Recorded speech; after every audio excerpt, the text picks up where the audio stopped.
When asked to picture an angel, most people would picture a humanoid figure with beautiful white wings. When Brianna was face to face with the angel Gabriel, he didn't look at all like what you would expect. Okay, so it was wintertime, and it was cold. And I'm at the cafeteria for the homeless shelter, right? And I'm just like happy, bubbly little bee, right? Because God loves me and I'm saved now. And I'm hearing from God. It's like the most warm feeling. So I was friendly to anyone that I could pretty much encounter. There was times where God would warn me and I'd have to control myself because I would get angry about what he was telling me, about the person or whatever, if they were evil. But for the most part, I was just kind to everybody. And this short little man I remember he had a hat on. He had a little winter hat on. He had a full coat on. He had a book bag full of stuff. Just like you'd think a homeless man would. Like he had collected a whole bunch of different stuff, like just random everything, right? I have food and I think it was a fork. I think I needed a fork. And I'm walking around trying to get one from the kitchen. And I had already spoke to this man, said hello, and, whatever, just acknowledge him. He comes to the table I'm at. I have no issue with that. You want to sit over here? Sit over here, sir. And I go back up to the table at this point, back from the kitchen. The lady said, hold on. I go back to the table and this man pulls out a fork. He had what I needed. I'm pretty sure it was a fork. And I'm like, oh, well, thank you. And he starts talking to me and the man is saying the most crazy stuff. I mean, it was like riddles, parables, just like, I was like, okay, all right. I don't understand what he's saying, but I don't want to be rude. So as I'm looking in his eyes and I'm just being nice, standing there, I started to hear in my head, like regular sentences, regular English to where I could understand. And this man in my mind telepathically introduced himself to me as Gabriel. He said, I'm Gabriel. And at that point, I'm stunned. I'm like a deer in headlights staring into this man's blue eyes. And I'm hearing in my head what he's really saying.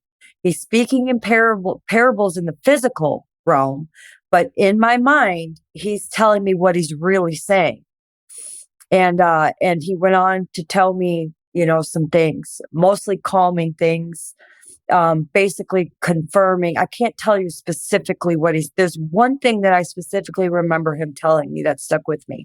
Most of the other stuff, and it was almost like there was interference. It would break up for some reason. He was telling me how there was so much evil around us that, I had to be careful, and that, that just confirming that I wasn't crazy, confirming that I was hearing from God, confirming everything. And he, at that point in time, there was another man that was somewhat interested in me, but I don't think I was really interested because I was interested in the Lord. Like, that's it. I just wanted God. I wanted God all the time. And he said, don't settle for half a fish. And he pulled out a broken goldfish cracker. That's the angel that we're talking about.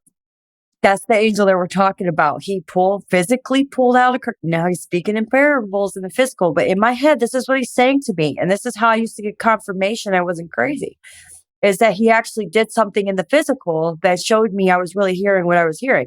He said, don't settle for half a fish. And he pulled out a broken half of a goldfish cracker. He had in his hand, don't settle for half a fish. We'll send another. And then pulled out a whole goldfish cracker. And at that same point in time, I had a vision of this man that had these dreadlocks that was walking with a little boy. And they were walking, there was a real quick vision. This man with dreadlocks, side peripheral version of him. He's walking with a little boy, holding this little boy's hands and walking through a doorway. And that was the vision. And next thing I know, the conversation stops for a minute. It gets interrupted for whatever reason. It stops and the man's gone. I didn't even see him leave. I didn't see him come in and I didn't see him leave. He was there and then he was gone just like that. And do you know that all these years later, the man that I met, the man that I'm going to marry, when I met him, he had these long dreadlocks. He's also really close to my youngest son. That's who I think he was holding his hand. That's amazing. Yeah. Gives me chills. It's not the typical what people would expect as seeing an angel, like seeing this glowy thing with like wings and whatever. but it's very similar to the accounts that are in the Bible. Yeah. It's regular men that come and they talk with people, and once they're gone, the people are like, wait, that was an angel. Yeah, you don't even know. You don't even know what happened until it's done. You're like, wait, wait, can we talk about this? Like, yeah, it's wild.